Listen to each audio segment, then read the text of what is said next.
ولما مكان تبكي كده الافراز بكده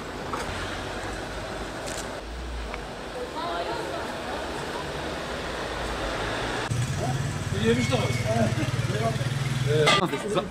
Siz zaman geldi pazar gibi serisi. Zaman Kadıcı var ya. Tatlı kuşlar var. Zaman Kadıcı var ya. Alo. Bu dolara bakmayın. Bu bizim Türk lirasıdır. بس الكرام حتى كنا يجينا بنشوف اليوم أنا يجينا أنا كنيت شادي Şimdi biz yaklaşık bir 15 yıllık tüp bayisiyiz. Yanımda aparatları, malzemeleri şeklinde bayiyiz burada. Biz son 15 yıl içerisinde daha bugüne kadar olmayan şekilde artış gerçekleşti. Yani şimdi 2 ay önceki tüp fiyatı 110 TL sattığımız tüp son 2 ay içerisinde haftalık 2 defa bazen 3 defa haftada zam geldi. Şu an tüpün satışı 220 TL yani %100 artış oldu tüpte. Küçük tüplerin satışı da 20 lira 22 lira sattığımız tüpte şu an 45 oldu. Onda da %100 şeklinde bir zam oluştu. Bir de tüpün ekstra aparatları, dedantörleri olsun, kan başlıkları olsun hepsinde yani %100. Yani bugüne kadar bu son 15 yıl içerisinde 15 yıldır bayiyiz burada. Tüp bayisiyiz. Daha böyle bir artış görmedik.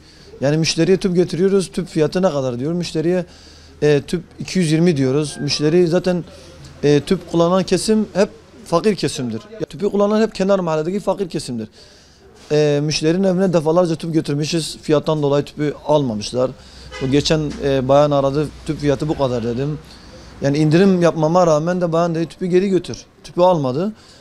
Normalde yılda bir iki defa zam olurdu. Giderdik müşteriye derdik 2 lira tüpe zam geldi, kıyamet kopardı. Bir şekilde müşteri anlamazdı. Şimdi artık şey olmuş yani böyle hayatımızda en önemli parçası olmuş bu zam. Yani her bakımda ama tüpte çok ciddi bir şekilde zam artış oldu. Yani buna bir çözüm üretilmesi lazım yani. Bugün yarın tüpün fiyatı 235 ile 240 lira arasında olacağı bilgisi yani böyle bir söylenti var ki zaten söylentiler olduğu gibi zam geliyor yani.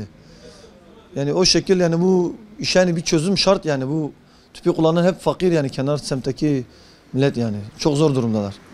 Tüpte ve tüpün dışında her şey yani gıdada da baktığımız yani günümüzde sizin de bildiğiniz üzere her şeye zam geliyor artık günlük zam geliyor. Her gün tüpe geliyoruz sabah dükkana geliyoruz dükkanı açıyoruz acaba bugün zam gelecek mi? Zam mı gelecek? Ne olacak? Yani belli değil artık. Yani bugün yarın da kesinlikle yani bir zam gelecek. Yani bugünden söz ediyorlar. Bugün tüpün fiyatı 235 veya 240 net satışı olacak. Yani yetkililere temennimiz yani bu işe bir çözüm bulsunlar yani bu böyle devam etmesin. Beri belki tu satu bizvu, satu bizvu ilo du satu bista, du satu siyeci kodetten. O millete perişan bu ya ulan şifci tere halku.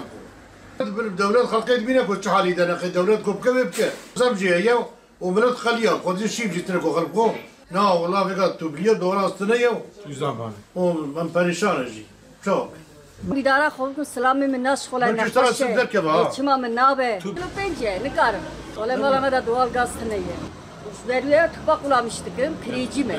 Hiçbir hem yardım tutmazdı. Hem yardım tutmazdı.